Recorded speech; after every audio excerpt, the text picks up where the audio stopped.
Muy bien, pues vamos a compartir la palabra y mire, vamos a empezar leyendo Primera de Corintios capítulo 10 versículo 11.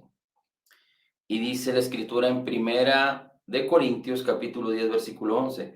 Todo esto les sucedió a nuestros antepasados como un ejemplo para nosotros. Y fue puesto en las escrituras y fue descrito, fue la voluntad de Dios que esto de los antepasados, lo que sucedió en el Antiguo Testamento, fuera escrito como una advertencia para los que vivimos en estos últimos tiempos. Como una advertencia, es decir, para que tú seas avisado, para que no cometas de alguna manera los mismos errores o para que te instruyas en lo que nuestros antepasados vivieron. Es muy importante que nosotros entendamos que la palabra, desde el Génesis y hasta el Apocalipsis, puede ser una virtud de bendición para ti y para mí cuando aprendemos a conocerla, entenderla correctamente y creerla, dividirla, saber dividir la palabra, saber a quién fue hablada y con qué propósito fue hablada, pero nosotros tenemos que discernirla en el entendido que vivimos bajo el nuevo pacto en la muerte, sepultura y resurrección de Jesús. No vivimos bajo la ley, pero vivimos bajo la gracia, la justicia, la verdad y la fe. Recuerde que la gracia y la verdad son uno en Cristo. Cristo es la gracia y la verdad. Y recuerde que la fe nos permite manifestar lo que Dios ya nos concedió por su gracia y su verdad en este mundo. La fe es como la mano que se apropia de todo lo que Dios ya nos dio. Dios ya lo hizo todo, ya lo tenemos todo en Cristo. Así es que a través de la fe podemos liberar en este mundo, delante de nuestros ojos, en nuestra alma, en nuestro cuerpo, en nuestras circunstancias, en nuestras acciones, la gloria de la vida de Cristo Jesús. El diseño y el propósito que Dios preparó para ti, para mí, para que estuviéramos hasta que Él regrese. Para que muchos vengan al conocimiento de la verdad y muchos reconozcan la necesidad de Cristo y que en Cristo hay salvación y el perdón de los pecados y la vida eterna. Así es que entendiendo estas cosas y entendiendo que somos nuevas criaturas con un espíritu creado en la justicia y santidad de la verdad, necesitamos echar a andar la fe para apropiarnos de todo lo que ya nos fue concedido por gracia en Cristo Jesús. Y la fe viene por el oír, por el oír, por el oír, por el oír, por el oír, por el oír la palabra, por permanecer en la palabra, por permanecer en la palabra, por conocer, entender y creer, por conocer, entender y creer, por poner la palabra delante de nuestros ojos, en nuestros oídos, en nuestra boca, una y otra vez. Y no estamos hablando de que tú y yo estemos en estudios continuamente, delante de maestros continuamente, aunque esto es provechoso, pero la palabra. No es lo mismo que yo reciba la palabra, que yo digiera la palabra, que yo entienda la palabra, que yo crea la palabra y que te la entregue digerida a ti. Pero es la palabra que me bendice a mí y que te la entrego a ti. A que tú mismo recibas la palabra, sea a través de mí, a través de la escritura, y que tú mismo recibas la revelación, que tú mismo la digieras como ese alimento sólido para que bendiga tu vida. Así que necesitamos echar mano de todo lo que tiene que ver con la palabra. Y recuerde que este mundo está resistiendo la palabra. Este mundo está resistiendo la verdad. Este mundo engaña, este mundo con la vana palabrería, este mundo con la elocuencia del discurso, distrae, engaña, quiere desestimar y descalificar la palabra, el poder de la palabra y la verdad de la palabra. Pero aunque muchos sucumban tratando de defender la palabra, porque Dios nunca fue el propósito de Dios que nosotros discutiéramos la palabra, pero que habláramos la palabra en verdad, independientemente de cualquier viento de doctrina que se presente en nuestra contra, con mucha adversidad, nosotros no vamos a discutir, nosotros no vamos a defender a Dios, porque Dios se defiende solo y antes bien, Él nos defiende a nosotros. Y por eso la palabra es confirmada por señales, prodigios y milagros, por una vida nueva, por la transformación de nuestra alma y de nuestro cuerpo, por la gloria de la magnificencia de Cristo.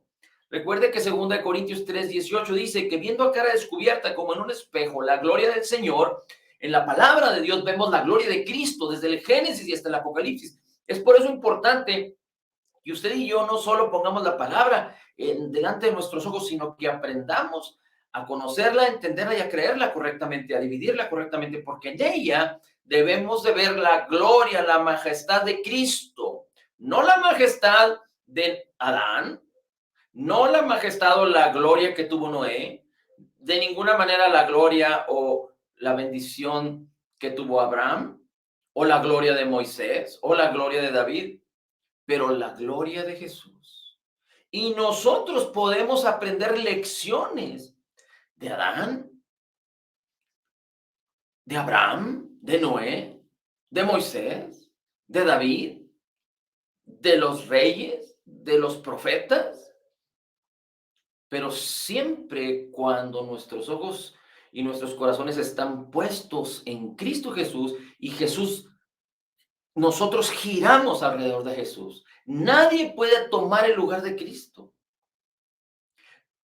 Y ahí los religiosos se equivocan.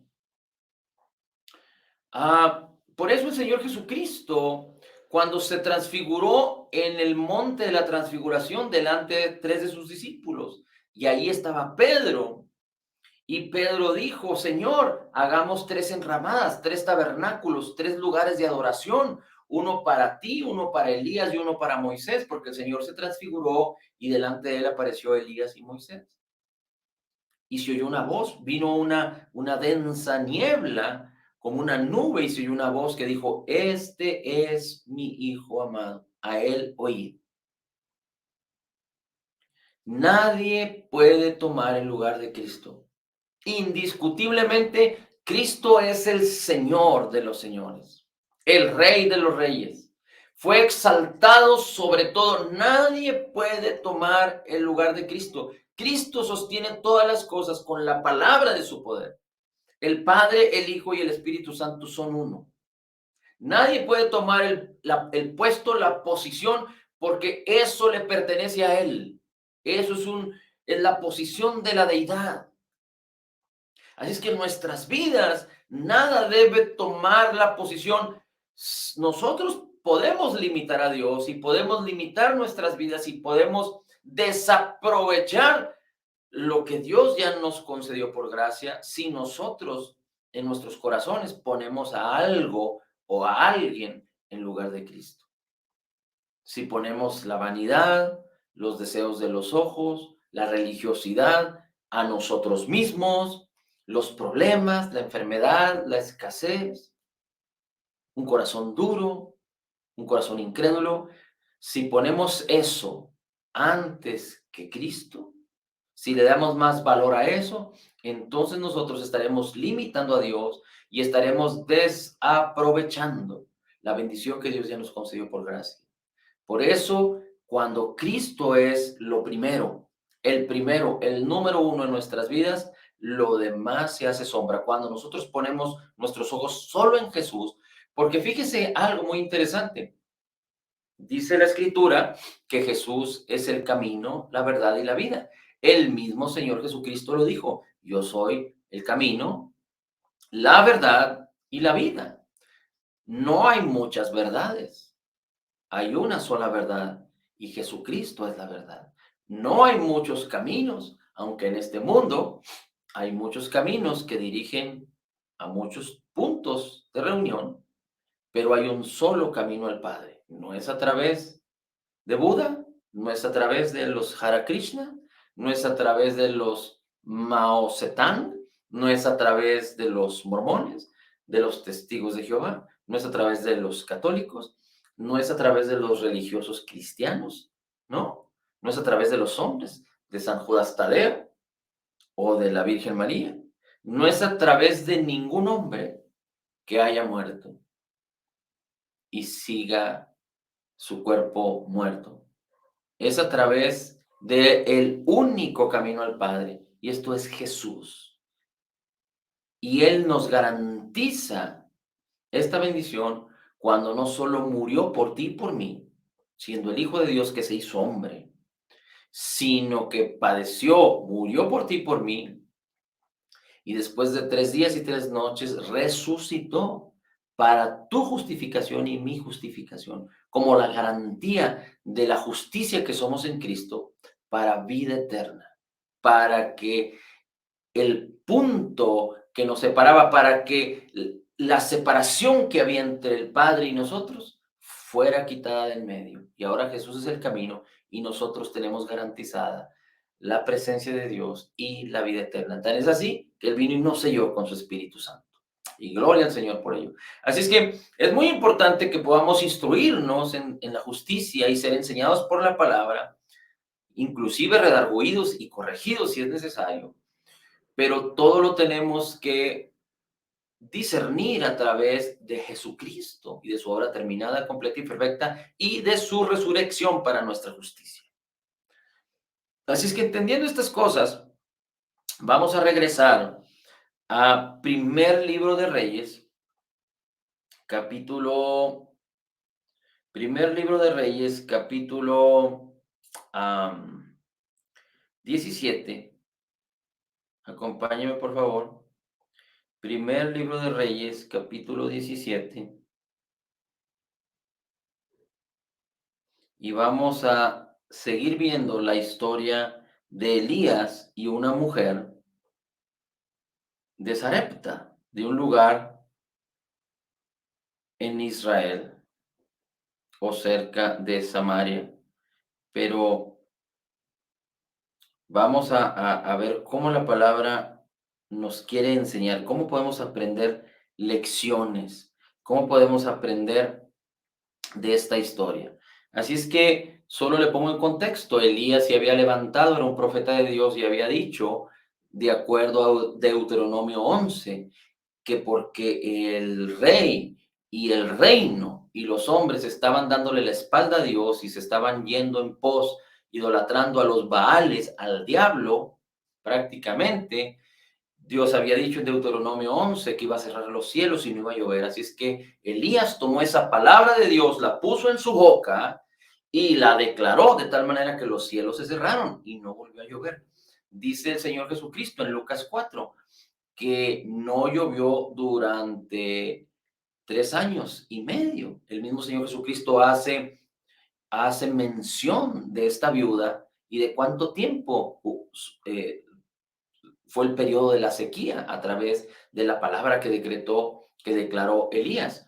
Ahora, una vez que Elías puso la palabra de Dios en su boca y esta palabra actuó con poder, Elías caminó y Dios lo llevó hacia un lugar en el monte, en las montañas, para ser alimentado por los cuervos. Y después lo envía hacia una mujer para ser alimentado por ella y para ser sustentado por ella. Así es que tú y yo tenemos muchas palabras como Elías. ¿En dónde están esas palabras que tú y yo tenemos como Elías? Elías que seguramente tenía acceso al Pentateuco que había sido escrito por Moisés, o quizás recibió la inspiración del Señor, pero puso en su boca una palabra de acuerdo a Deuteronomio 11. Y tú y yo tenemos el compendio de logos para hacerlo rema.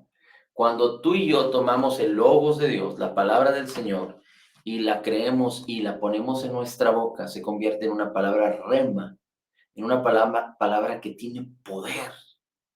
Recuerda, Dios dice, las palabras que salen de mi boca no regresan a mí vacías, tienen poder para causar el propósito por el cual la envío. Y la palabra de Dios es como un eco que está sosteniendo todas las cosas con la palabra, con su poder.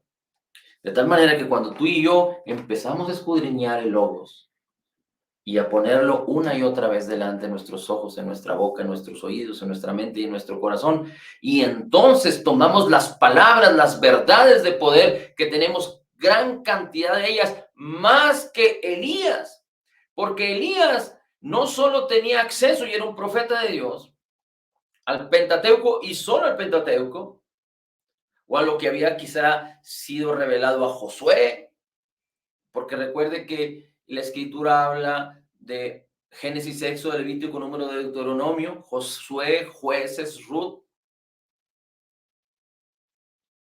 y después habla de el primer y segundo libro de Samuel, primer y segundo libro de Reyes.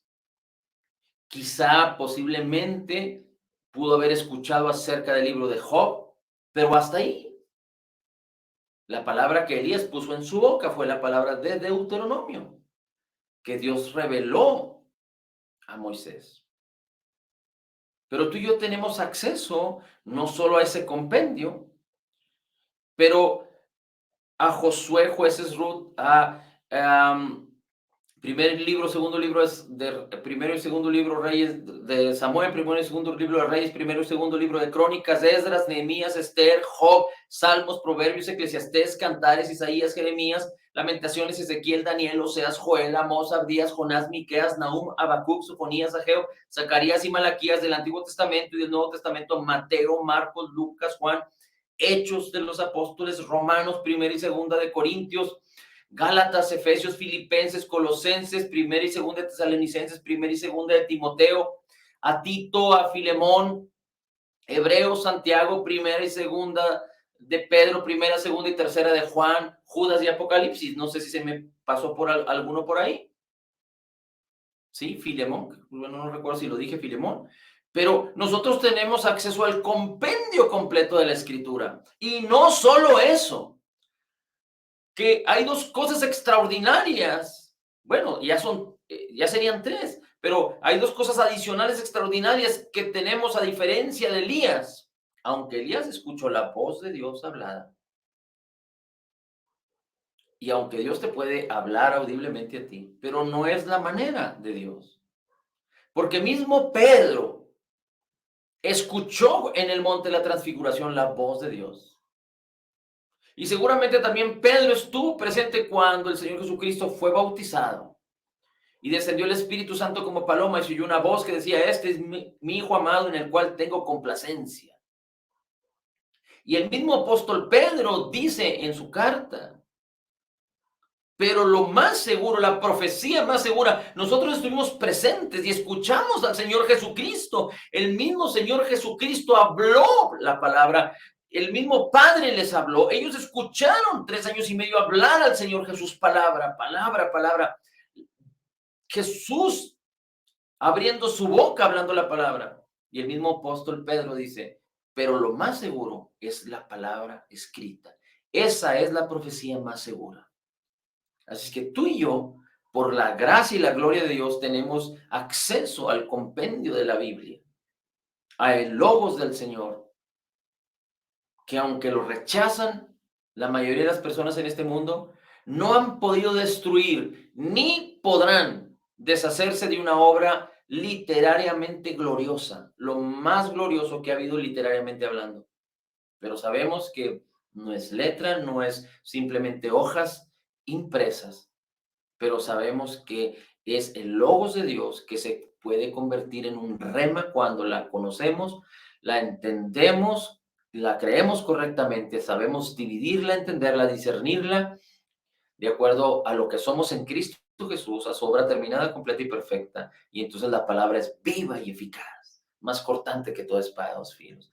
Así es que no solo tenemos acceso a la palabra, al compendio completo del logos de Dios y al rema de Dios, para poner muchas palabras en nuestra boca, sabiendo que cuando la ponemos en nuestra boca tiene poder, así como el poder que causó cerrando los cielos en la época de Elías. Recuerden, también Dios no vino a condenar ni a juzgar al mundo en nuestra época, sino que Jesucristo vino a salvar.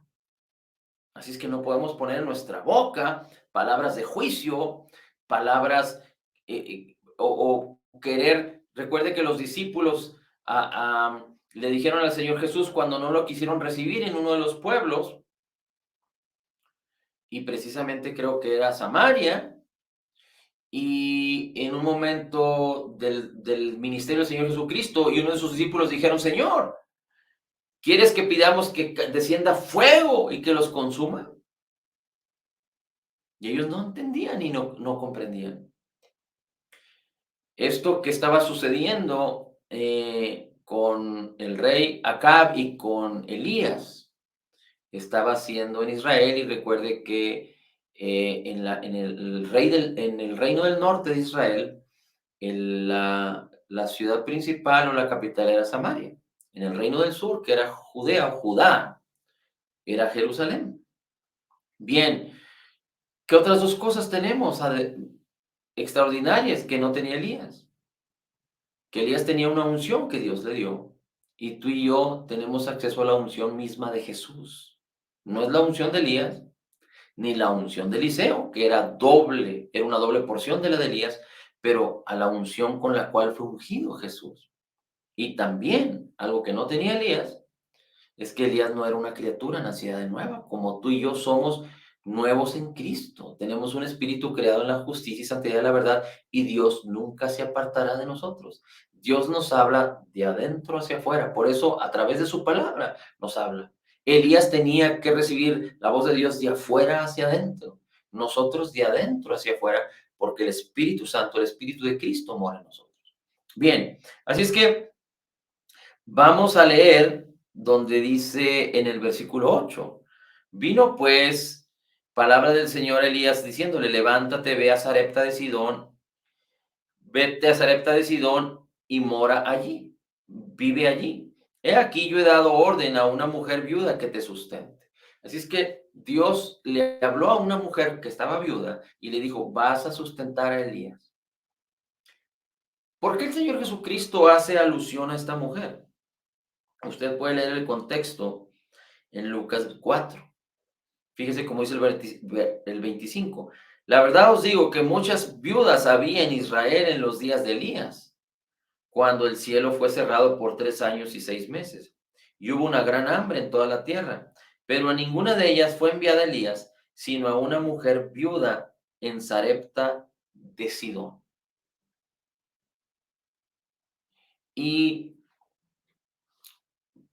cuando los fariseos escuchaban decir al Señor Jesucristo esto, se enojaban contra él. ¿Por qué? Porque el Señor Jesucristo se refería a que él vino al pueblo de Israel, pero los suyos no le recibieron.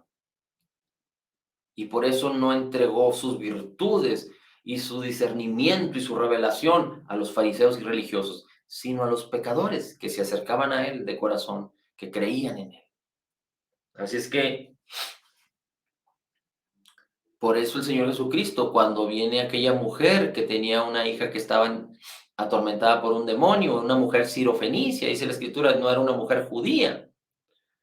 El Señor Jesucristo, cuando aquella mujer le revela su fe, cuando dice, pero también los perrillos comen de las migajas que caen de la mesa de sus amos, que el Señor Jesucristo se admira de la fe, porque esa fe no se hallaba en Israel, pero tenía que venir gente de otro lado para creer. Jesús vino a los suyos. Jesús vino a los suyos, a salvar a los suyos, pero los suyos no le recibieron. Por eso los mismos judíos, fariseos, religiosos, doctores de la ley, fueron los que crucificaron a Jesús. Y Dios escogió a esta mujer.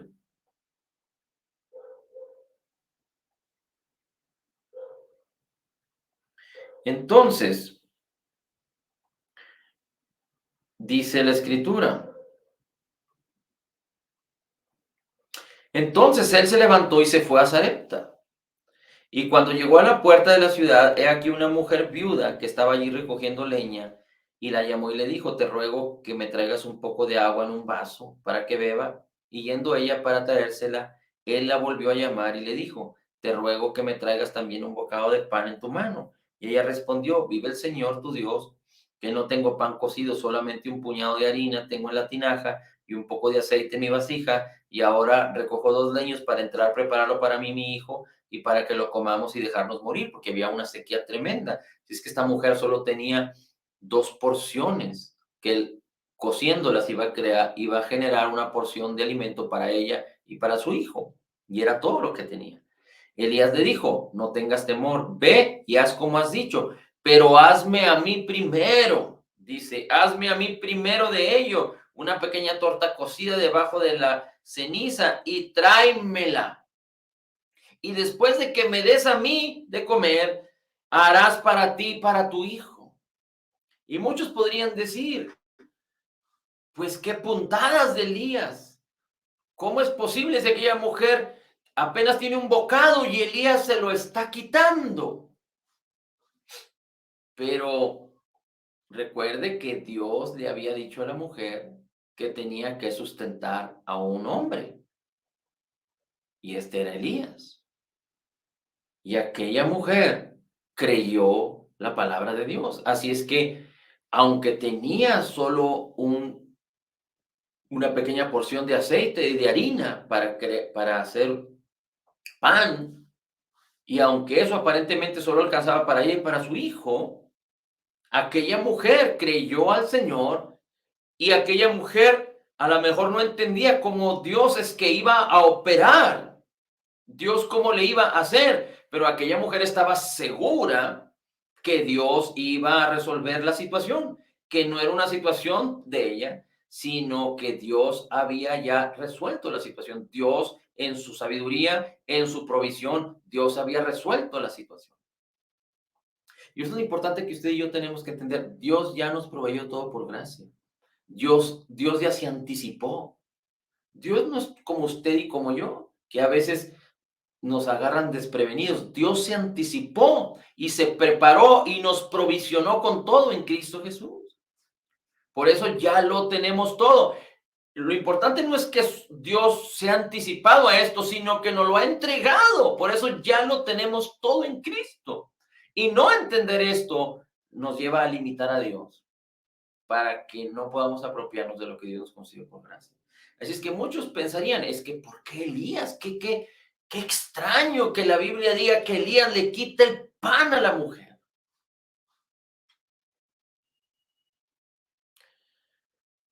Pero fíjese lo extraordinario del resultado. Dice, porque el Señor, le dice Elías, ha dicho así, la harina de tu tinaja no escaseará, ni el aceite de tu vasija disminuirá, hasta el día en que el Señor haga llover sobre la faz de la tierra. Entonces ella hizo así como Elías le dijo, y comió él, y después comió ella y su casa muchos días.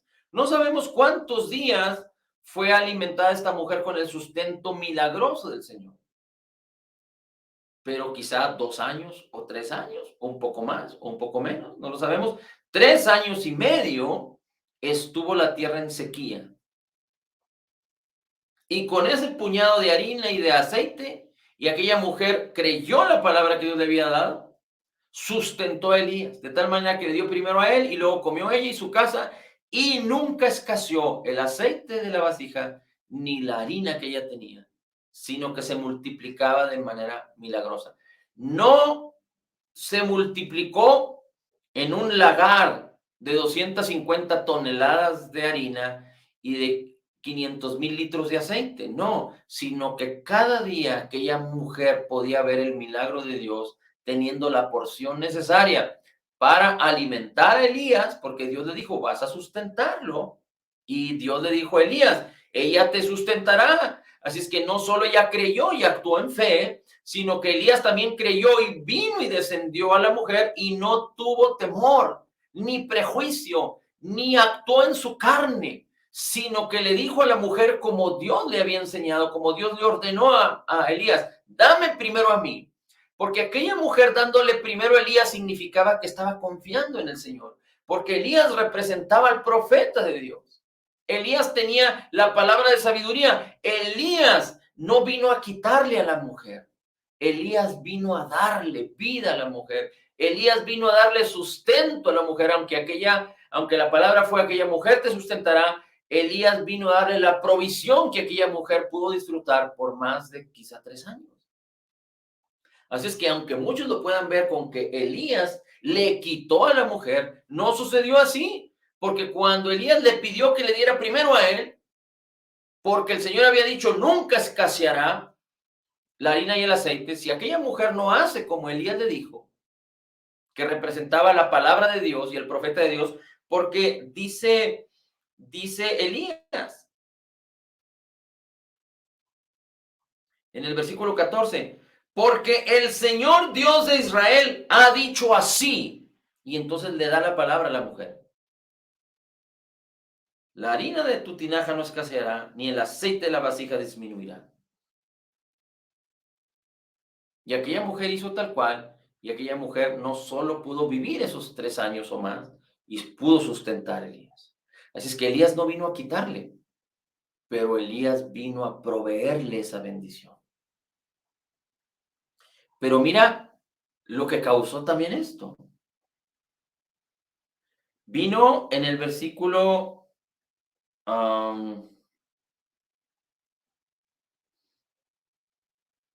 17. Después de estas cosas aconteció, pasó tiempo, pasaron 2, 3, 4 años. Aconteció que cayó enfermo el hijo de la mujer, de la ama de la casa. Y la enfermedad fue tan grave que no quedó en el aliento, es decir, el muchacho murió. Y ella dijo a Elías, ¿qué tengo yo contigo, varón de Dios? Has venido para traer memoria de mis iniquidades y para hacer morir a mi hijo. Recuerda que aquella mujer era una mujer viuda. Y Elías le dijo, dame acá tu hijo. Entonces él lo tomó en su regazo y lo llevó al aposento donde él estaba y lo puso sobre su cama y clamando al Señor, dijo, Señor Dios mío, aún la viuda en cuya casa estoy hospedado has afligido haciéndole morir a su hijo. Y se tendió sobre el niño 3 veces y clamó al Señor y dijo, Dios mío, te ruego que hagas volver el alma de este niño a él. Y el Señor oyó la voz de Elías y el alma del niño volvió a él y el niño revivió. Tomando luego Elías al niño, lo trajo del aposento a su casa y lo dio a su madre y le dijo, Elías, mira, tu hijo vive. Entonces la mujer dijo a Elías, ahora conozco que tú eres varón de Dios y que la palabra del Señor es verdad en tu boca. Así es que aquella mujer, cuando dio a Elías, realmente lo que estaba recibiendo era una bendición. Y porque aquella mujer entró en ese círculo virtuoso de dar y recibir, se manifiesta el primer milagro de resurrección en la Biblia, cuando Elías resucita al hijo de la viuda. Y aunque parezca que Elías le quita a la mujer, no le está quitando, sino que aquella mujer es como que está sembrando para cosechar. Recuerde que el Señor tiene esta virtud y puso esta ley natural, pero también es una ley que tiene virtud en la provisión y en la economía de las personas. Porque en lo natural se necesita sembrar para cosechar y se siembra cierta cantidad y se cosecha 100 o 60 o 30 por uno. Así es que, ¿qué podemos aprender aquí? Elías puso palabra del poder de Dios en su boca con poder. Tú y yo tenemos mucha palabra para ponerla en nuestra boca y vivir por ella. El Señor nos lleva a hacer cosas extraordinarias. A Elías lo llevó a ser alimentado por cuervos. Así es que cuando nuestra imaginación opera en la benignidad, en la bondad, en la gloria del Señor y permanecemos en su palabra, Dios nos puede presentar cosas que a lo mejor no vamos a entender, pero que Él quiere que creamos y que caminemos en fe. Y cuando Dios nos dice que demos, Dios prácticamente no nos está quitando. Cuando el creyente, y desafortunadamente muchos creyentes, creen que cuando ellos dan diezmos y ofrendas, sus dineros es como si lo perdieran. Pero ¿qué no dice el Señor que debemos hacer tesoros en los cielos? Porque en la tierra hay corrupción y en los cielos no. Y no dice el Señor en su palabra, dad y se os dará, medida buena, apretada, remecida, rebosante, se devolverá en tu regazo. Y no dice la Escritura que el primer esfuerzo de fe, lo más sencillo de la fe en operarse, de acuerdo a Lucas 16:10, es el amar a Dios y no al dinero, el sembrar para cosechar.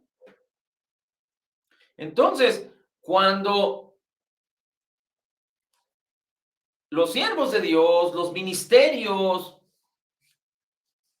dan oportunidad a los creyentes que siembren.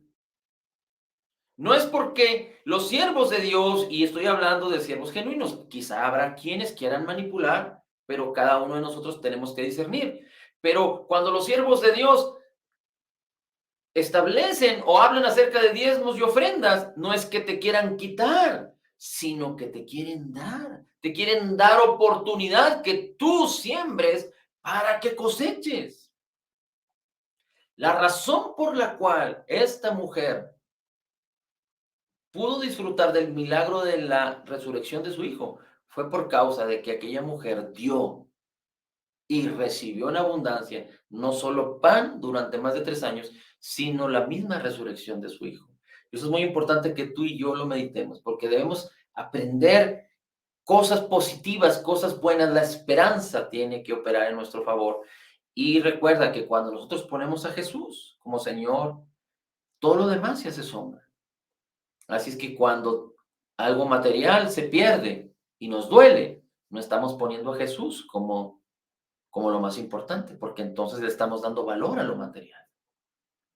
Cuando el Señor nos dice que demos y no lo hacemos, no estamos poniendo a Jesús como lo más importante, porque entonces le estamos dando valor al dinero y no estamos entendiendo. Pero imagínate,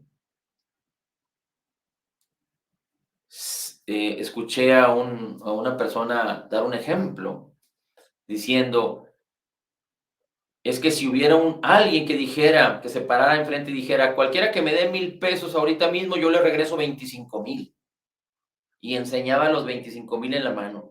Cualquiera que me dé, y esta persona era una persona honesta, no era un ladrón ni nada, pero una persona honesta, y que dijera, cualquiera que me dé ahorita mismo 1,000 pesos, yo le regreso inmediatamente 25,000 pesos a cambio, o 100,000 pesos a cambio. Me va a comprar 100,000 pesos con 1,000. Y dice esa persona que dio el ejemplo, seguramente, aunque tú no trajeras, pues pedías prestado. Le pedías a tu vecino prestado, oye, préstame 1,000 y te lo regreso al doble, porque sabías que lo ibas a entregar y te lo iban a dar multiplicado. Pero a veces la gente no entiende porque cree que cuando le da al Señor se pierde. Pero no es así. Tenemos que permanecer creyendo, sabiendo que la palabra es viva y poderosa y que cuando la ponemos en nuestra mente y actuamos en fe, estamos actuando en el poder de la palabra, y la palabra del Señor dice que cuando siembras hay fruto, hay cosecha del 100, del 60 y del 30. Que cuando tú das con un corazón generoso, Dios no solo te hace que estés satisfecho, sino que te provee de gran bendición para que tú puedas tener la libertad de emplearlo en muchas buenas obras, porque Cristo Jesús en la cruz del Calvario llevó tu escasez, llevó tu pobreza, para que tú en ese acto de gloria del Señor en la cruz del Calvario, a través de la fe, puedas apropiarte de la riqueza de Cristo y tengas el poder de hacer las riquezas, pero para gloria de Cristo, no para vanagloria de los hombres. Así es que vamos a seguir aprendiendo de Elías, de las historias de Elías, y vamos a terminar hasta aquí. Y gloria al Señor, porque Él nos instruye, nos ama, nos enseña, nos redarguye, nos exhorta, pero también nos enseña en su palabra, que es viva y poderosa, que es más, dice, la palabra del Señor es como una espada de 2 filos, que es más cortante, que penetra hasta partir el alma y el espíritu, discierne las cosas del alma y del espíritu, y nos bendice. Padre, te damos a ti el honor, la gloria y la alabanza. Bendito sea tu nombre. En Cristo Jesús declaramos que somos totalmente perdonados y completamente sanados, perfectamente justificados, altamente favorecidos, profundamente amados, grandemente bendecidos y más que vencedores en Cristo Jesús. Como Jesús es, así somos nosotros en este mundo. Somos la justicia de Dios en Cristo, recibiendo de la abundancia de tu gracia y del regalo de tu justicia, declarando todo lo puedo en Cristo que me fortalece. Amén, amén.